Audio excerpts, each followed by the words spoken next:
Sir কাইলৈতো অক্ষয় তৃতীয়া পৰিছে কাইলৈ আমি কি কৰা ভাল বাৰু কালি অতি বিশেষ দিন মই বুজাই আছোঁ আহা বহাহি অক্ষয় তৃতীয় এই দিনটো অতি বিশেষ বিৰাটে বিশেষ এই দিনটোত আৰু এই দিনটোত বিশেষ এইকাৰণেই হয় যে আমি যদি কেইটামান নিয়ম ভালকৈ কৰিব পাৰোঁ তেতিয়াহ'লে এই দিনটোৱে আমাৰ গোটেই বছৰটো শুভ কৰি তুলিব পাৰে কেতিয়াবা আমাৰ জীৱনটো শুভ কৰি তুলিব পাৰে সেয়েহে এই দিনটো আটাইতকৈ শুভ দিন বুলি ধৰা যায় আমি প্ৰথমতে আমি বুজি চাব লাগিব যে অক্ষয় মানে কি অক্ষয় মানে যাৰ কোনো ক্ষয় হোৱা নাই ক্ষতি হোৱা নাই বা এটা সবল ৰূপত থকাটো মানে সদায় ইনক্ৰিজিং এটা অৰ্ডাৰত থকাটো দিনক দিনে বাঢ়ি গৈ আছে তো অক্ষয় তৃতীয়ৰ দিনাখন আমি যিকোনো শুভ কাম যদি কৰোঁ কিবা আৰম্ভণি কৰোঁ সেইটো আটাইতকৈ শুভ হৈ উঠে যেনেকৈ কোনোবাই যদি বিজনেছ কৰিব বিচাৰিছে তেতিয়াহ'লে সেই দিনটো তেওঁৰ কাৰণে শুভ যদি কোনোবাই কিবা এটা নতুন ক্ৰয় কৰিব বিচাৰিছে মাটি কিনিব বিচাৰিছে নাইবা ঘৰ বনাব বিচাৰিছে শিলান্যাস কৰিব বিচাৰিছে গৃহ প্ৰৱেশ কৰিব বিচাৰিছে তেতিয়াহ'লে এইটো দিন আটাইতকৈ শুভ যিকোনো নতুন আৰম্ভণিৰ কাৰণে কাৰণ সেই দিনটোতে সৃষ্টি হৈছিলে অন্নৰ সেই দিনটোতে আৰম্ভণি সত্যযুগৰ স্বৰ্ণযুগৰ সেই দিনটোতে আৰম্ভণি শ্ৰীকৃষ্ণই সেই দিনটোতে দান কৰিছিলে অক্ষয় পাত্ৰ এটা এনেকুৱা পাত্ৰ য'ত কেতিয়াও খাদ্য শেষ নহয় ক্ষয় নহয় সদায় তাৰ পৰা খাদ্য পাই থাকে তেনেকুৱা অক্ষয় পাত্ৰ দান কৰিছিলে শ্ৰীকৃষ্ণই এই বিশেষ দিনটোতে পৰশুৰামজীৰ জন্ম এই অক্ষয় তৃতীয়তে সেয়েহে আমিও এই অক্ষয় তৃতীয়ৰ এই দিনটোক আমি বিভিন্ন ধৰণে আমি লাভ ল'ব পাৰোঁ আমি উপকাৰ আমি ল'ব পাৰোঁ ইয়াৰ উপকাৰিতা আমি গ্ৰহণ কৰিব পাৰোঁ গছ যদি ৰোপণ কৰা যায় সেইদিনাখন অতি উত্তম হয় যিকোনো গছ হওক খুব ভাল হয় যদি আমি এটলিষ্ট এডাল হ'লেও যদি গছ ৰোপণ কৰিব পাৰোঁ সোণ ৰূপ নাইবা ঘৰৰ বাচন বৰ্তন হওক যদি ক্ৰয় কৰিব পাৰে তেতিয়াহ'লে অতি শুভ সেই দিনটোত যিকোনো এছেট যেনেকৈ ঘৰ বাৰী মাটি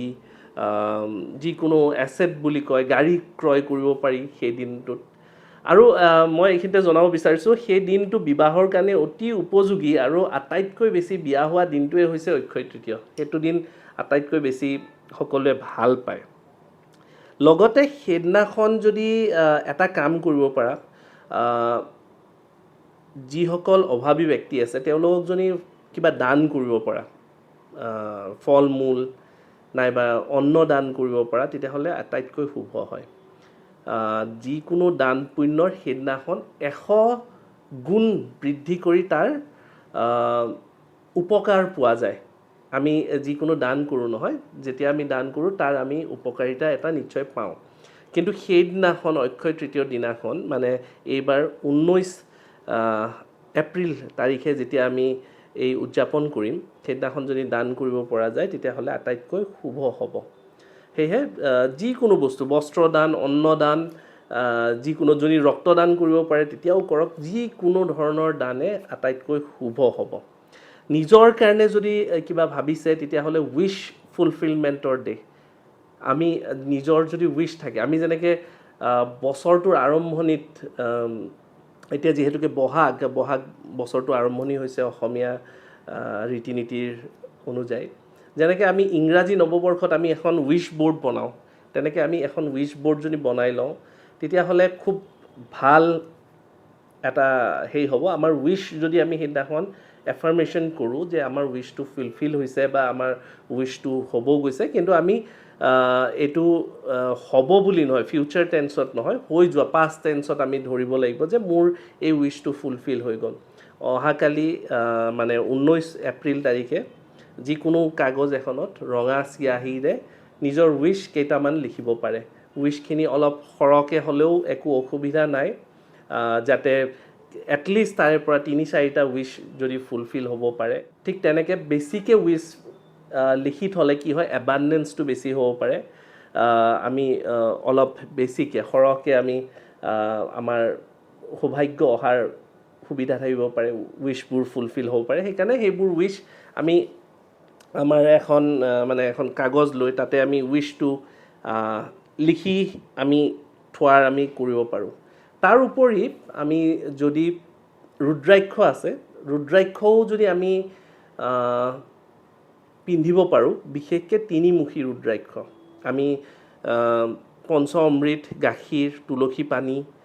আৰু সোণৰূপৰ পানীৰে যদি আমি অভিষেক কৰি মানে ধুৱাই পিনে আমি সেই ৰুদ্ৰাক্ষটো, তিনিমুখী ৰুদ্ৰাক্ষ যদি কালি ধাৰণ কৰিব পাৰোঁ, আহিবলগীয়া বছৰটো আমাৰ কাৰণে শুভ হ'ব। খুব বেছি আমাৰ কাৰণে সুবিধাজনক, আমাৰ যি অসুবিধা আছে সেইবোৰ বাধাবোৰ আঁতৰি সুবিধাজনক হ'ব। এই দিনটোৰ বিশেষ হোৱাৰ আৰু এটা বিশেষ কাৰণ হৈছে যে এই দিনটোত এষ্ট্ৰলজি, জ্যোতিষীয় গণনা মতে চন্দ্ৰ আৰু ৰবি মানে আদিত্য, সূৰ্য আটাইতকৈ উচ্চ স্থানত থাকে, যাৰ কাৰণে আমি যিকোনো কথা ভাবিলে, যিকোনো আৰম্ভণি কৰিলে, যিকোনো উইচ আমি যদি কৰোঁ, সেইটো সেইদিনাখন ফুলফিল হোৱাৰ সেইটো আটাইতকৈ শ্ৰেষ্ঠ দিন হৈ পৰে। সেইকাৰণে সেই দিনটোত আমি নিজৰ বাবে এটা বিশেষ কাম কৰিব পাৰোঁ যে সেইদিনাখন আমি শ্ৰী লক্ষ্মী পূজা কৰিব পাৰোঁ, আমি নাৰায়ণ পূজা ভাগ ঘৰলৈ কৰিব পাৰোঁ। আৰু যদি নিজৰ ভাগতো নিজেই যদি লক্ষ্মী পূজা কৰাৰ নিচিনাকৈ কৰিব পাৰোঁ, কাৰণ লক্ষ্মী পূজা অকলে নকৰে, গণেশজীৰ লগত কৰিব পাৰি, নাইবা বিষ্ণুজীৰ লগত আমি মান্যতা আছে যে একেলগে কৰে, আমি কৰিব পাৰোঁ। আৰু তাৰ লগতে আমি আমাৰ নিজৰ ঘৰুৱা ধৰণে আমি ঠগি একভাগ দিলোঁ, নাইবা নিজৰ হিচাপে অলপমান ভোগ নৈবেদ্য দি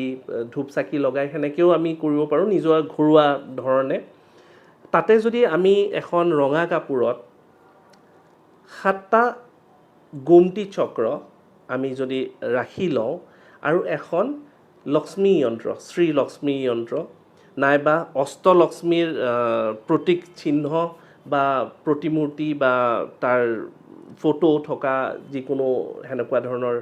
যদি আমি পাওঁ, সেইখিনিক আমি যদি অভিমন্ত্ৰিত কৰোঁ, আমি যদি জাপ কৰোঁ, 108 বাৰ হওক মিনিমাম, 1000 বাৰ হ'ব পাৰে, তেনেকৈ আমি যদি জাপ কৰোঁ, তেতিয়াহ'লে 10 মালা হওক, আমি 20 মালা হওক, 51 হওক, আমি এনেকৈ যদি জাপ কৰিব পাৰোঁ, তেতিয়াহ'লে সেই খুব ভাল ফল দিয়া যায়। তাৰপিছত আমি সেই 7টা কৰি আমি সেই কাপোৰখনতে, ৰঙা কাপোৰখনতে, সৰু ৰঙা কাপোৰখনতে বান্ধি আমি আমাৰ লকাৰত থৈ দিব পাৰোঁ। আৰু কালি আপোনালোকে যদি সেই পূজাৰ সময়ত বা পাঠ কৰাৰ সময়ত বা জাপ কৰাৰ সময়ত যদি আপোনালোকে 7টা চাকি, ঘিৰ চাকি যদি জ্বলাব পাৰে, তেতিয়াহ'লে অতি শুভ হ'ব। লগতে আৰু এটা কাম কৰিব পাৰে, মেডিটেশ্যন কৰিব পাৰোঁ। কালি মেডিটেশ্যন কৰাটো অতি উত্তম। যদি 15 মিনিটো নিজৰ মনটো শান্ত কৰি আমি যদি বহিব পাৰোঁ, আমি মেডিটেট কৰিব পাৰোঁ, কাৰণ কালি গোটেই দিনটোৱে শুভ। কালি কোনো শুভ লগ্ন বুলি চাবলগীয়া কোনো কথা নাই, গোটেই দিনটোৱে শুভ অক্ষয় তৃতীয়ৰ দিনাখন। সেয়েহে আমি যদি মেডিটেট কৰোঁ, তেতিয়াহ'লে আমাৰ অতি শুভ ফল আহিব। আমাৰ জীৱনত যি ফ'কাছ আছে, সেই ফ'কাছটো বৃদ্ধি হ'ব। এইখিনি আমি কৰিব পাৰোঁ। আৰু যদি আমাৰ কিবা পৰিকল্পনা আছে, সেই পৰিকল্পনা আমি দিঠকত ৰূপ দিয়াৰ কাৰণে উত্তম দিন। কাৰণ মহাভাৰতৰ সৃষ্টি মানে মহাভাৰত লিখা আৰম্ভণিৰ দিনটোৱে হৈছিল অক্ষয় তৃতীয়। আৰু আমিও আমাৰ জীৱনত এনেকৈ আমি এই বিশেষ দিনটোৰ ফল আমি নিশ্চয় পাব পাৰোঁ। ৰাতিপুৱা 10 বজাৰ পৰা 19 তাৰিখে ৰাতিপুৱা 10 বাজি 30 মিনিট বা 40 মিনিট বুলি ধৰিব পাৰি, 19 তাৰিখৰ পৰা আৰম্ভণি হ'ব অক্ষয় তৃতীয়ৰ যি লগ্ন। তাৰ পৰা 20 তাৰিখ ৰাতিপুৱা 7 বজালৈ থাকিব, 7:30 বজালৈও থাকিব পাৰে, কিছুমান গণনাত পাইছে, কিন্তু আমি 7 বজা বুলি ধৰিলেও আমাৰ কাৰণে স্পেচিফিক হ'ব। একেবাৰে শেষৰ মূৰামূৰি সময়টো মই সেইকাৰণে দিব বিচৰা নাই। আমি ধৰক 10:30 বজাৰ পৰা পিছদিনা ৰাতিপুৱা 7 বজাৰ ভিতৰত এই গোটেই কামখিনি কৰিব পাৰোঁ। আৰু সকলোৱে সেইদিনাখন যিমান পাৰে সামৰ্থ্য অনুযায়ী দান কৰক, আৰু বিশেষকৈ সেইদিনাখন যিমানে দান পুণ্য কৰিব জীৱনটো সিমানে সুমধুৰ হ'ব কিন্তু কিবা পাম বুলি কিবা পাব লাগে বুলি সেই স্বাৰ্থ ৰাখি দান নকৰিব নিস্বাৰ্থ হৈ খোলা মনে আপোনালোকে দান কৰক নিশ্চয় অক্ষয় তৃতীয়ৰ যি ভাল পাবলগীয়া আছে ভাল গুণ পাবলগীয়া আছে নিশ্চয় পাম আৰু গোটেইখিনি আনসাৰ নিশ্চয় পাইছে আপোনালোকেও নিশ্চয় পাইছে সেইকাৰণে কালিৰ দিনটো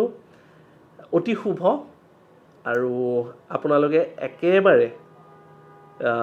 কালিৰ দিনটো মিছ নকৰিব যিমান পাৰে আপোনালোকে এই কথাখিনি মন কৰি আপোনালোকৰ এই অহাকালিৰ দিনটো উত্তম কৰি তোলক ধন্যবাদ